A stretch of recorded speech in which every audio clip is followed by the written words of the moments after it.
gobierno nacional en función del país. Buenos días, don Javier, buenos días a todos los oyentes de Radio Centro.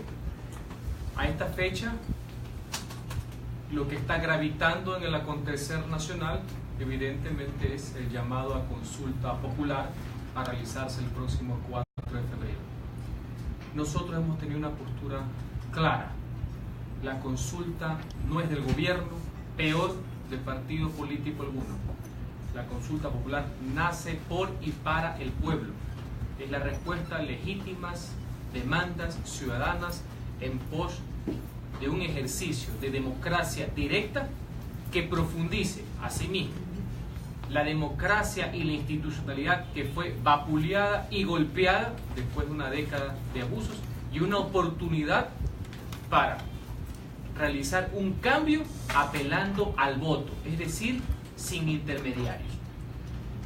En esa línea, estos próximos días considero que el tópico en que se va a girar va a tornar a la consulta, lo cual no debe hacer perdernos la atención de que existen gravísimos problemas de carácter económico, fundamentalmente en la necesidad de empleo, y que el gobierno nacional, para efectos económicos, para efectos también, por ejemplo, de política exterior, es el continuismo perfeccionado, diría yo.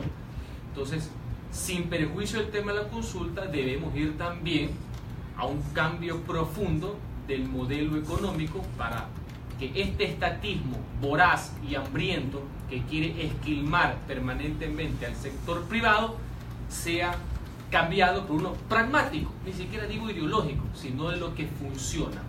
Un Estado que sirva al ciudadano, no que se sirva de él. Esos son los tópicos económicos, sociales y políticos que tiene el desafío en la actualidad. Asambleísta, bienvenido. Y hablando de los tópicos políticos y hablando de la consulta popular, se orienta la consulta un poco a determinar que el valor soberano del pueblo en el pronunciamiento es la ciudadanización de esta consulta, es un voto reflexivo, una toma de conciencia, para que realmente el pronunciamiento, que normalmente debe de ser respetado y que debe de ser respetado en el sentido de que su pronunciamiento no vaya a ser distorsionado.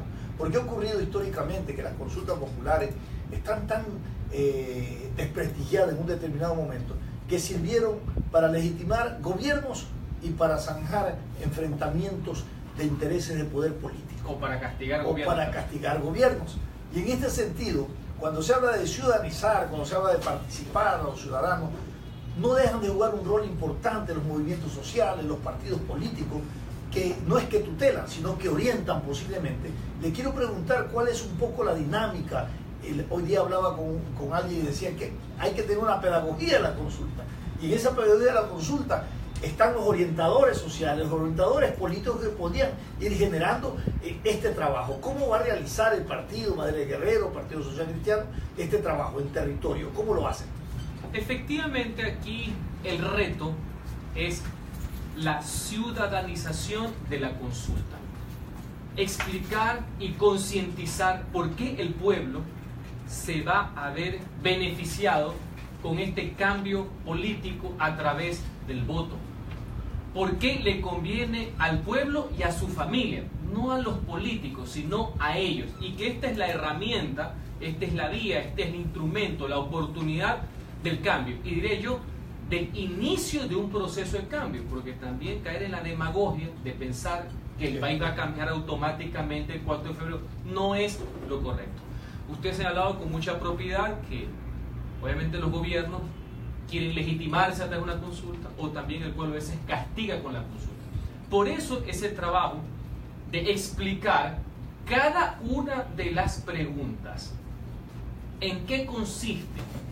El por qué existe el concepto de la democratización en ellas y que el pueblo sin intermediarios puede decidir su propio futuro es importante, sin perjuicio de los espacios que prevé la ley por la asignación electoral, que es mínimo con tantos participantes que hay en el sí, más allá que no todos son iguales. Veo muchísimos que en el 2015 bailaban con los edictos que se leen del correísmo en la asamblea, ahora pues hacen gala de su conocido oportunismo estando en el sí. Pero bueno, ese es el juego de la democracia. Aparte de eso, y obviamente de las vocerías que se tienen hasta los medios de comunicación, usted habla del trabajo territorial. Pues bien, nosotros a través de las unidades y consejos barriales y del tejido social que tenemos, en este caso Guayaquil, que es lo que me ocupo como director acá de Guayaquil y de Guayas, estamos haciendo un trabajo ya de hace varios días. Por ejemplo, el día viernes estuve toda una jornada en el suburbio guayaquileño, la cooperativa Independencia, explicando cada una de las preguntas, pero yo no fui pues con el número de mi partido en la espalda, yo no fui con mi careta, yo no me fui paseando en una camioneta saludando. Esto no es de candidatura, es la gran confusión de los que se quieren hacerlo confundidos también, que se quieren montar en el proceso de la consulta popular, que le interesa son ellos y no los ciudadanos, uno por uno, y también absorbiendo las interrogantes, que obviamente son legítimas de parte de la ciudadanía, que hasta cierto punto ven una desconfianza que hay que aclararla. Por eso es un conversatorio, y eso lo estamos repitiendo en cada uno de nuestras unidades, cada uno de los distritos. Hoy día vuelvo en el suburbio guayaquileño, vuelvo a conversar, a tratar, a explicar, e inclusive con la experiencia. Recordemos que las 7 preguntas, en nuestro caso, estamos respaldando muy bien su presión, no tutelando la voluntad popular. Son tesis que hemos sostenido toda la vida, no como ahora, por un tema coyuntural, pro y en contra de alguien. No, siempre a favor de la ciudadanía. Y dentro de esos 7 temas que hemos defendido toda la vida, hay temas que nos ha tocado bregar y luchar, como por ejemplo el tema del Consejo de Participación Ciudadana, el concepto de la reelección indefinida, el concepto de la ley de plusvalía, explicando a la gente cómo, por ejemplo, con la derogatoria de la ley de plusvalía, ley perversa y malhadada, que lo único que hizo fue santificar una lucha de clases, que el más perjudicado es el pobre, no los ricos, no con la cantaleta de la especulación. Eso es mentira, ese fue el adorno que le puso el correísmo verbal, lesivo, para poder implementar un concepto que ni Marx en joda se le puede haber ocurrido, que es que la gente tiene que estar obligado a vender en el mismo valor que compró. Eso lo repitió Correa y la ministra, que está fuera del radar varias veces. No sé dónde anda esa ministra, debe ser señalada, es la Duarte, se llama, no me es ingrata, que repitió una cierta de barbaridades, que lo que hicieron fue, no solamente que la ley era perjudicial, no solamente que la ley era confiscatoria al poner un impuesto del 75%, sino que el mensaje negativo en contra del legítimo derecho de prosperar hizo que el sector de la construcción se paralice, y obviamente el primer afectado fue el empleo. Todo eso hay que explicarlo, en nuestro caso con mayor facilidad que los que en el año 2015 eran corifeos de Correa, que ahora pues les toca con Moreno, y mañana cambian con el que sea presidente, nos conocemos de memoria. Entonces en eso se basa el trabajo, reitero, explicando una por una las preguntas, por qué le conviene a los ciudadanos y no a los partidos. ¿Y va a haber control electoral? Sí, como siempre, tenemos una organización respecto a eso, pero por supuesto porque nos interesa que el valor a nivel local, a nivel nacional, nos interesa que el valor del sufragio, la pureza del sufragio, que es el concepto básico de la libertad electoral, sea respetado. Sí, el Partido Social Cristiano está apoyando por completo con toda su artillería en esta consulta popular. ¿Tú crees que los últimos sucesos, como por ejemplo el tema de Assange en la ciudadanía, vayan a afectar en el voto? Porque tú sabes que en una consulta popular la popularidad del presidente juega mucho, casi todo. ¿Tú crees que eso le vaya a afectar a la votación? Es un elemento que no hay que subestimarlo, efectivamente. No solamente el tema de Assange, claro que puede preocupar a cierto estamento político, pero es un tema muy profundo. Por menos rodaron cabezas en la venta de la bandera, ¿no? Por menos antes un ministro de Estado, lo menos que puede ser un paso al costado, renuncia le llaman, sin perjuicio de la fiscalización política, pero también el tema de carácter económico. El renuncia de la canciller si es que el presidente no estaba de acuerdo, pero a lo mejor sí está de acuerdo. A lo mejor ella es la ejecutora de una política presidencial. Porque no es un tema pequeño, es un gran tema. Y de repercusión internacional. Esperemos a ver qué es lo que hizo de noche el presidente. Decía un comentarista, es una diplomacia saltamontes, se salta todo el poder y hace todo clandestino. Ese es un tema. No, esa criolla. Ese es un tema grave que tiene que ver, obviamente, con los conceptos básicos de la nacionalidad y la soberanía, que en este caso han sido bypaseados por todos lados. Segundo, el tema económico. Recordemos que el ministro de Finanzas, que dice que hay recursos ociosos y los mueve, eso en español, en castizo, se llama malversación, aquí en la Conchinchina. Pero claro, como tiene un idioma cuántico y se quieren hacer los gringos, y como no son trompudos como los otros, sino que quieren pasar de agache, piensan que la gente se va a olvidar. El modelo es exacto, sino que a diferencia del correísta clásico, no es trompudo, nada más. Pero ahí quiere ver cómo, no, igual es malversación. Segundo, un ministro de Economía que dice que no va a cambiar nada, que el modelo funciona. El modelo es seguir clavándole impuestos a la gente. Oye, pero lo más preocupante es la estafa social, el engaño. Realmente en todos los niveles, económico, político, social, en el tema de la inversión pública, la corrupción, todo hacen al escondido, a hurtadillas. O sea, no hay transparencia en un proceso de gestión público que deben de estar los ciudadanos informados. No, todo lo hacen ocultamente. Si usted le suma eso, que le quieren también echar tierra las declaraciones del exsecretario presidencial, gravísimas en torno a la política, que pone en duda, digamos, el mayor activo que tiene el presidente, porque tiene sus activos, que fue la apertura al diálogo, por así decir, poco más, dice que es una farsa, por no decir que es una metedura de algo más. Si usted quita eso del tema del diálogo o el tema político, que puede haber sido como un activo en el sentido de dejar atrás el modelo autoritario, abusivo y atrabiliario, obviamente puede complicar. Por eso creo yo que los movimientos sociales, los ciudadanos en general, los partidos atrás de los ciudadanos, el más grande reto que se tiene es justamente separar un tema del gobierno, porque claro, si solo nos basamos en el tema del gobierno, de una popularidad coyuntural que puede tener un gobernante, como puede tener o puede tener el presidente Moreno, mañana cualquier incidente de lo que tiene que haber con tanto error que se está reflejando, mañana puede afectar un proceso que no debería ser gubernamental, que no debe ser partista, sino ciudadano. Así que tu reflexión es válida. Claro. Y ese es el riesgo que no se debe tomar. Por eso no hay espacio, ya sea comunicacional, ya sea territorial, ya sea en el debate, nada más y nada menos que en la Asamblea, que nosotros no hagamos este énfasis que tenemos que separar el tema, no cogerla fácil. Por ahí veo, ya no están pues en el puente de la Unidad Nacional, ¿no? En los primeros días vi la cara del presidente, ya no está. Claro. Por algo debe haber sido, a lo mejor él pidió, porque así como parece que puede estar bien, mañana si está mal, resulta ser que la pregunta que tiene que ver para que no prescriba todo lo que se refiere a violación de menores, en pocas palabras, para que no se termine el derecho a enjuiciar, porque prescribir puede ser que alguna gente se confunda, resulta ser que está la cara de Lenin, y ese que más o menos he conocido, porque he visto otros en camioneta que veo la violación, veo la plusvalía, veo la cara de un señor con un número, no sé qué diablo es eso. Así es. Ahora, las declaraciones de Raúl Patín también es un elemento en su análisis que podría también afectar el tema del accionar del gobierno de Lenín Moreno, porque finalmente Lenín Moreno también devino de ese proceso, ¿no? Por ahí leí que le habían prohibido fiscalizar. Claro. Yo pensé que también le habían prohibido pensar. Ayer la vicepresidenta también desmintió eso, porque ella nunca le habían dado esa orden. Porque yo creo que les prohibieron algo más que fiscalizar, porque yo sí me acuerdo haber estado en el primer debate de las enmiendas, cuando dijo una serie de barrabasadas, en un discurso deplorable, por decirlo turro, a favor de Correa, a favor de la reelección del señor Patiño. Ah, ya, perfecto. Que ahora a los 2 años renunció. Ahora me entero que se va por un tema de corrupción, cuando todo el mundo sabe que se fue por otra cosa. Pero así son estos. Es como uno que he visto un partido que anda por ahí que anda diciendo que no llegaron a un acuerdo con el gobierno, con el correísmo, porque no estaban de acuerdo con Glass.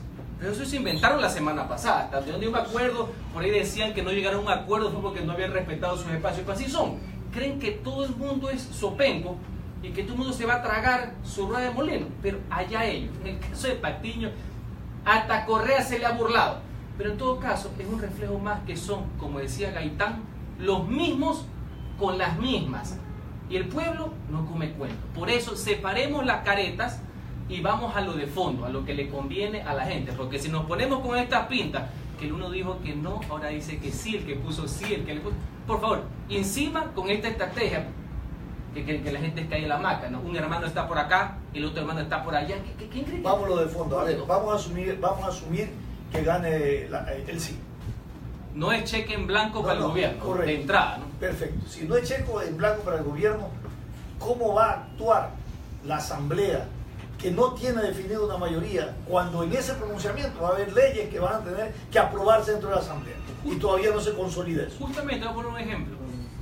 La consulta popular, que es un referéndum y consulta al mismo tiempo, Claro, se le dice genéricamente consulta. Así Tiene, es. por ejemplo, la ley de plusvalía, que estoy seguro, estoy convencido que va a contar con el favor del pueblo ecuatoriano. Eso se tiene que instrumentar en una ley. Claro. Ya quiero ver cuáles son los dogmáticos atrasapueblos que no van a aprobar la ley que el pueblo va a aprobar con el voto. Quiero verlo, porque eso sería sujeto, inclusive, de revocatoria de mandato directo ahora que los asambleístas cumplimos un año el 14 de mayo de este presente año. Es al año, ¿no? Al año se comienza y antes del último año. Pues bien, no solamente el tema de la consulta popular. Ahorita hay gente que habla de nuevas mayorías. Móviles Mire, también. con nuestros votos no cuenten, sin para seguir perjudicando al pueblo ecuatoriano. Si se tiene que trabajar en una agenda de recuperación económica real, no la malhadada reactivación que fomentó en la recesión, si queremos hablar para eliminar la tabla de drogas, si queremos entrar en una reforma del Código Integral Penal para ponernos siempre a favor de la víctima, del derecho de la víctima al acceso a la justicia, no de favorecer a los victimarios con una serie de normas que lo que hacen es facilitar que entren y salgan de las cárceles como si fuera de su casa, procedimientos abreviados y todo tipo de ninguneo a favor de victimarios, no de los ciudadanos, peor en delitos atroces como violación, secuestro, asesinatos, etc. Ahí estarán nuestros votos. Pero si piensan que esto es para acomodar y para fomentar el modelo estatista, que está igualito, sino que con buenos gestos y con otros modales, con nosotros no cuenten, así de simple. Segundo, estoy también seguro que la pregunta que tiene que ver con el Consejo de Participación Ciudadana y Control Social, ese que estatizó la participación para ponerlo al antojo del caudillo y donde iban del despacho del presidente directamente al Consejo y ahora está preocupado por la independencia de poder estos farsantes. Ahí se vuelve un consejo transitorio con el mecanismo regular que ha existido en el Ecuador en todas partes del mundo. Que el presidente nomine y que sean los parlamentos quienes escojan. Cuidado, señor presidente Moreno. Cuidado, las fórmulas se repiten como lo que pasó, más allá que su derecho, con el tema de la vicepresidencia. Que en últimos casos es quien lo va a acompañar en la papeleta a usted. Quien lo va a acompañar en su tarea de gobierno. Ese es su derecho y nosotros tenemos el derecho de votar o no. Pero los organismos de control que van a ser supervisados por este Consejo de Participación Ciudadana no pueden tener pues el mismo perfume, ¿no? Cuidado, se le quiere tomar el pelo a la gente porque con nosotros Sí, van a contar. ¿Cómo va a evitar eso?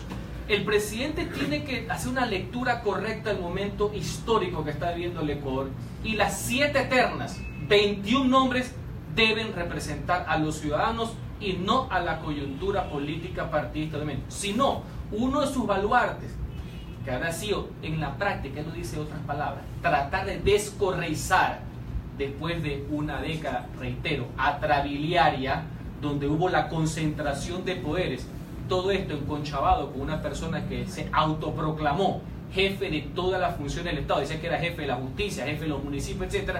Cuidado, el único activo que le queda también lo va a perder si sigue con las mismas prácticas. Asambleísta, ¿qué podemos esperar esta semana en la Asamblea? Considerando lo que pasó la semana anterior, que estaban hablando de replantear las comisiones y hubo hasta suspensiones de asambleístas. Esta semana le toca a la Asamblea continuar con el tratamiento del veto presidencial a la Ley Orgánica de Violencia contra la Mujer. Aspecto que nace de un profundo debate donde nosotros creemos que la Asamblea tiene que ratificarse en algunos textos, va a contar con nuestro voto y estamos en contra del informe de la Asamblea en allanarse a otros artículos que creo que no son convenientes. Eso como punto 1, muy importante. 2, tenemos que continuar ¿Ese con es el proyecto de ley del que hubo una manifestación en la Iglesia Católica? Antes de que se conozca, se apruebe el proyecto de ley, muchos meses antes. Sí, pero ese es el proyecto, ¿verdad? El que se está Ley de violencia contra la mujer, es la mujer, no tiene nada que ver con temas religiosos. 1, 2, se va a tratar en segundo debate continuar el concepto de código de la democracia, que tenemos que hacerlo rápido, porque recordemos que tiene que estar en vigencia un año antes del proceso electoral que se debería dar la última semana, Dios mediante, de febrero del año 2019. Y también hay una serie de resoluciones pendientes, así como recibir los informes de los organismos de control que tienen que anunciarlos, ya ni siquiera los rinden ante la Asamblea Nacional, ya la Asamblea quedó como un efecto decorativo, lamentablemente. Y una noticia que creo que es positiva para la ciudadanía de los temas que interesan: esta semana el Consejo Municipal de Guayaquil en pleno, no solamente los ediles del Partido Social Cristiano, sino también los del partido de gobierno, van a ir a Quito, encabezados por su alcalde, para en nombre de la ciudad presentar un proyecto. ¿Va a ir el alcalde de la ciudad de Guayaquil? Van a presentar ¿Cuándo es eso? ¿La próxima semana? Esta semana. Van a presentar un proyecto de reformas puntuales al Código Integral Penal en lo relativo a delitos contra la vida. Reitero lo que le interesa a la gente: sanción drástica a las personas que atentan contra la vida de las personas, que es el bien primordial que debe defender un Estado. Eso es importante porque fue aprobado por unanimidad, lo cual refleja que para defender a la gente no hay camisetas políticas, no hay color, no hay ideología. La ideología es el servicio de estar del lado siempre de las víctimas, jamás de los victimarios. Muy bien, Henry Bucalón ha estado con nosotros, mi querido Javier. Una sola pregunta final: ¿cómo va el conocimiento de ustedes sobre la aceptación del sí o del no a esta consulta popular?